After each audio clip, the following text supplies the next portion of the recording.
A cúpula do G7, grupo que reúne as 7 economias mais industrializadas do mundo, começou. Direto da Itália, a correspondente Denise Dorici traz as informações para a gente. Olá, estamos no centro da imprensa do G7 em Bari, no sul da Itália, onde acontece a conferência do G7. Os líderes já se reuniram nesta quinta-feira e o assunto hoje foi a guerra na Ucrânia. Os líderes dos países como Itália, França, Alemanha, Reino Unido, Canadá, Estados Unidos e Japão aprovaram um plano para emprestar para a Ucrânia 50 bilhões de dólares vindos das reservas internacionais da Rússia, que estão congeladas desde o início do conflito. A maior parte desse dinheiro está guardado em bancos europeus e será usado para financiar a reconstrução da Ucrânia após o conflito. A primeira-ministra italiana Giorgia Meloni recebeu os líderes hoje cedo num resort de luxo, onde acontece a conferência, e lidera as reuniões até o sábado. O presidente da Ucrânia, Volodymyr Zelensky, é um dos convidados a participar dessa cúpula. Ele declarou que também vai ter reuniões bilaterais com Estados Unidos e Japão e assinar novos acordos de segurança para fornecimento de armamento e apoio a longo prazo. O presidente Lula chega aqui à Itália na noite de hoje, por volta das 9 horas, e amanhã participa desta sessão do G7 que reúne os líderes convidados, ou seja, líderes que não fazem parte do G7, mas que estão aqui a convite da primeira-ministra Giorgia Meloni. E segundo o Itamaraty, ele vai fazer um rápido discurso nessa sessão em que abordará temas como o combate à fome, a economia digital, transição energética e a promoção da paz. Lula também tem já alguns encontros bilaterais confirmados na sexta-feira e no sábado, e depois dará uma declaração à imprensa. De Bari, no sul da Itália, Denise Dorici para a Record News. Para saber mais sobre o G7, a gente faz conexão com Laércio Munhoz, que é professor de Comércio Exterior da Faculdade do Comércio. Boa tarde, professor. Seja muito bem-vindo ao Conexão Record News, viu? Professor... Boa tarde a todos. Obrigada. Olha, a gente falou do presidente Lula, né, que participa amanhã desse encontro. Qual a avaliação do senhor sobre o Brasil, especificamente nesse G7? Eu pergunto porque logo mais a gente terá o G20, né? Então, acho que é uma oportunidade muito estratégica para o nosso país. Sim, isso é a grande verdade. Você falou muito bem, porque para nós isso é uma espécie de uma propaganda. Nós estamos sendo convidados, devemos valorizar ao máximo essa participação. A fala do presidente deve ser focada nem em críticas, nem em excessos, e sim moderada, de uma forma que, ao final, perceba-se que o Brasil quer fazer parte desses países extremamente desenvolvidos, né? Sim.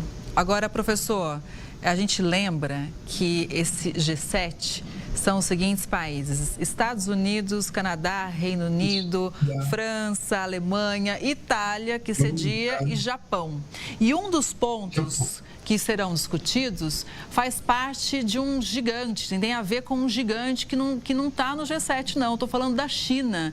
Uma preocupação do G7 é o crescimento econômico chinês. Por quê, professor?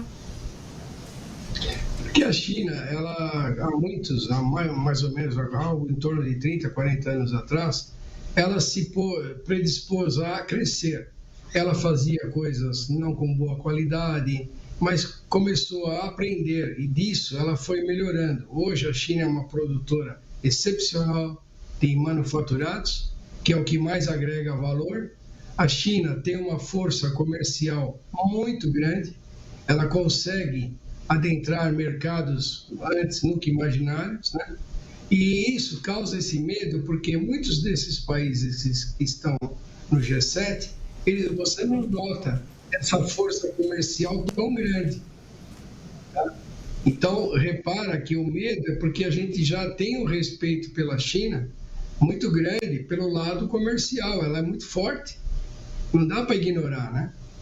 Então, eu penso que o G7 ele vai contornando o problema China, Estados Unidos, Rússia, que se torna um triângulo um pouco delicado para se falar e se mexer, né? Pois é, e um outro ponto também tem a ver com a guerra entre Rússia e Ucrânia. Por falar em Rússia, a Rússia até já fez parte do G8, mas depois da invasão da Crimeia foi suspensa, né? Saiu.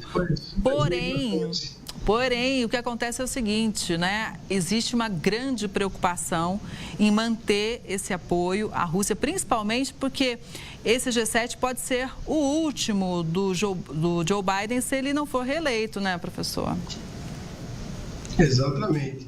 Então, você repara que agora você tem 50 bilhões para gastar na guerra. Talvez fosse melhor investir muito mais numa conversação e buscar uma saída feliz para os dois, porque o Zelensky também tem suas falhas, seus erros nessa história, assim como a Rússia, e esse dinheiro faria com que a Ucrânia, com um pouco menos de território, mas seria muito mais atuante, muito mais participante na economia mundial, automaticamente melhorando a economia interna do país, né? Essa é a minha visão. Porque a Rússia, ela tem um poder muito grande, não tem como você querer negar. Então, extraia do seu inimigo aquilo que melhor lhe interessa, né? Sem fazer com que ele se volte contra você. Exatamente. Essa é a minha visão. E existe também uma grande preocupação, principalmente na Europa, né, professor, sobre o avanço russo, né? Em relação aos outros países. Então, eu acho que esse é o momento de realmente garantir esse apoio, né, o que o G7 quer ali selar, não é verdade? Inclusive com a presença do Volodymyr Zelensky, presidente da Ucrânia. Então, você vê que a própria Alemanha, como é que se fala? A Alemanha já está se preparando para a guerra. Eu vejo que não é o melhor caminho, né? Infelizmente, a tensão, ela continua, né, mundialmente. Agora, um dos pontos também que serão debatidos, professor, tem a ver com a questão da inteligência artificial, que é algo que é irreversível, né? Uma tecnologia a mais que veio para ficar e os países ainda não sabem muito bem como determinar as ordens, as regulamentações, né? Como realmente controlar esse avanço todo. Você lembra quando apareceu a internet? Também não se sabia muito o que fazer, como se controlar. Então, eu acho que a gente precisa primeiro aprender a conviver com isso e ir percebendo, ir anotando, ir observando as partes boas e as partes ruins. As partes ruins, vamos tratando de botar regras, de eliminá-las, porque eu acho que a inteligência artificial realmente ela veio para ficar. Não existe como questionar e nem duvidar da sua prospecção cada vez maior entre todos os países, né? Pois é, professor, são questões muito complicadas, inclusive, por exemplo, a questão da imigração, que é um problema sério, né? A gente acompanha muito em relação aos Estados Unidos, a questão ali da entrada pelo México, mas outros países também enfrentam muita dificuldade em acolher tanta gente. Aconteceram já medidas polêmicas em relação, por exemplo, ao Reino Unido, né? De mandar as pessoas de volta aos países de origem. Então, são desafios, né? Que os países têm que administrar, né? E o G7 está aí exatamente para isso. Ele quer ajustando as coisas, né? E eu acho que é importante ter esse tipo de, não vou dizer um organismo, porque ele não é um organismo internacional, mas é uma postura dos países que têm desenvolvimento já consolidado em promover essa melhoria na convivência mundial. Porque nós somos quase 8 bilhões de pessoas. Não tem como você ficar querendo cortar aqui, cortar lá. Acho que você tem que melhorar, talvez dividir um pouco a coisa, fazer a coisa um pouco mais com conversas do que com atitudes militares, coisa do tipo, né? A gente sempre tem esperança na diplomacia, né? Nas relações diplomáticas. Agora, professor... Exatamente. Eu acho que assim, quando tem conversa, quando tem diálogo, ainda há uma esperança, né? Agora, quando realmente tem a guerra, aí complica. Inclusive, é um assunto que está chegando aqui, gostaria de repercutir com o senhor também, porque uma outra grande questão que será debatida é como alcançar uma trégua na guerra entre Israel e o grupo terrorista Hamas.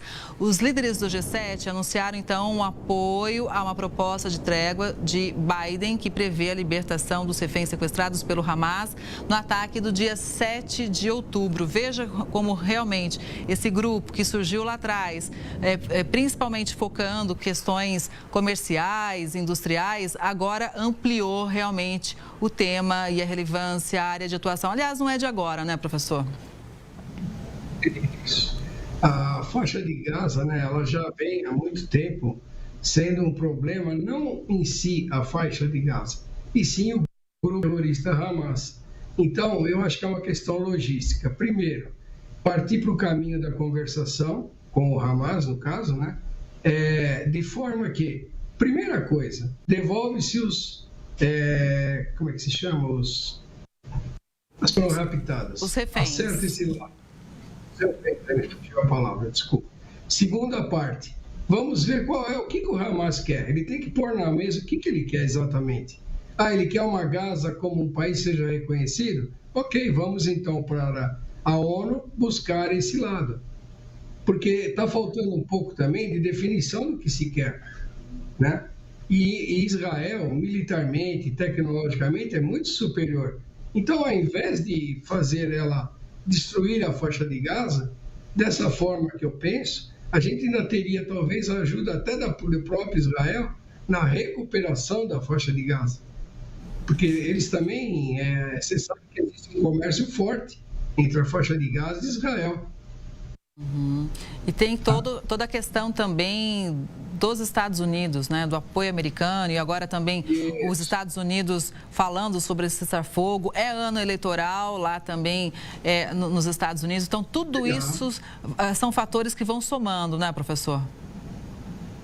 Então, essa parte da conversa, ela pode pegar carona nessa história eleitoral.